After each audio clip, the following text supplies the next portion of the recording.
What is up, YouTube, and welcome to this, the mightily Captain Marvel #1, issue #1 reviews. So, Civil War 2 is a distant memory, thank the Lord that event is now behind us, because, quite frankly, it just completely and utterly flopped in my eyes.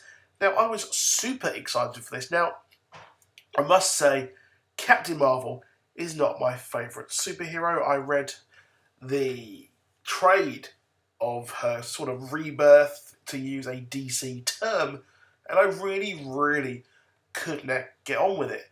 And I found her to be a bit of a pompous ass and self-righteous jerk in Civil War 2, and it seems like she has come out of it just like Tony Stark did, and come out very well. Now, Tony Stark is currently in some sort of hibernation thing going on, unfortunately, but that is how this works.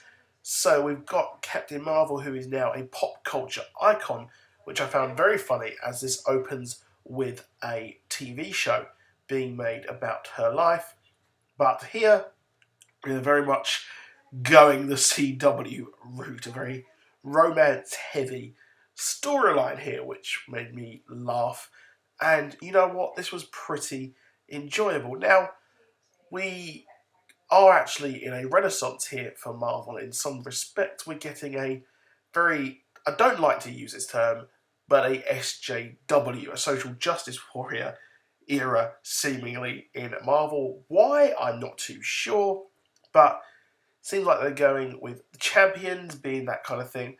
And also here in Captain Marvel, we've got that going on with the impending threat of the Chitauri invasion.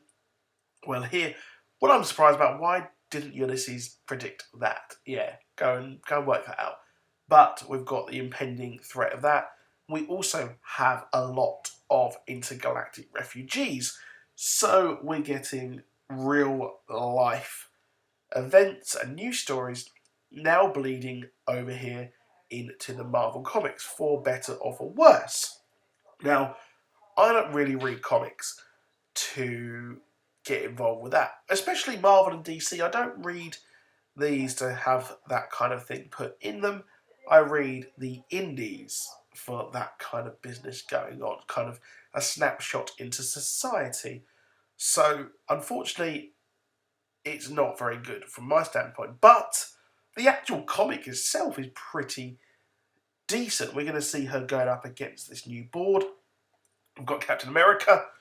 They're literally pulling the strings on the funding somewhat with Black Panther, all the while no one knowing that he is Hydra.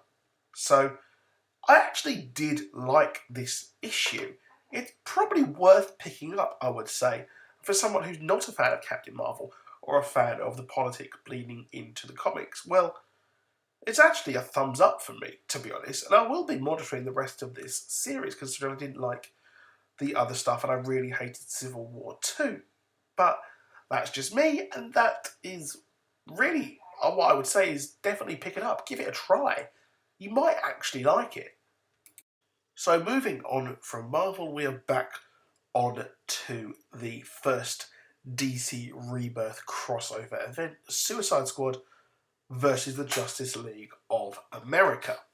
So, Max Lord has employed the Justice League using this mysterious diamond and got them to do what they've always wanted to, and was protect the United States.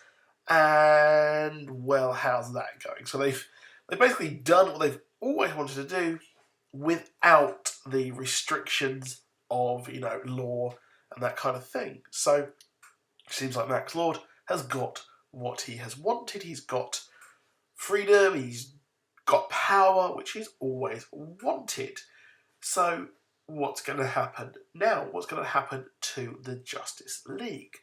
Because we have a very powerful image where Superman is alongside Max Lord in the Oval Office. And, well, Max Lord is an incredible douchebag extraordinaire, thinking that he has the control over this thing, but obviously like all supervillains, he actually doesn't have control.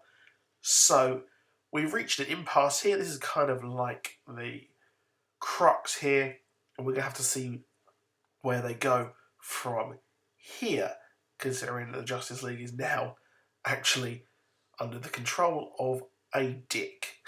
So I've really enjoyed this whole crossover from the start. I'm not a huge Suicide Squad fan.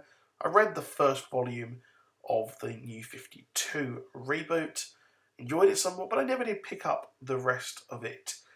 I did enjoy the movie, of course, but here we've got a showdown for the ages. Now, we have been told that this will be the series that will give us clues as to what is happening with the Watchmen in the DC universe. So, Amanda Waller has pretty much said that this diamond appears at all the darkest moments throughout humanity's history. So, could this be the catalyst to seeing the Watchmen or learning what is happening, and will this lead to a cataclysmic event with Dr. Manhattan going absolutely insane? I wouldn't want Dr. Manhattan to go insane because he's actually a good guy, technically, kind of. So was Ozymandias as well, so there is that. But this is going to get a lot more exciting before it ends. And we've got a brand new Justice League that Batman has pretty much initiated the Suicide Squad into the role of the Justice League. So that's very, very exciting. So that's it for this video. Please do drop a like. Please do subscribe. I'll see you soon. Goodbye. Let me know in the comments what you think.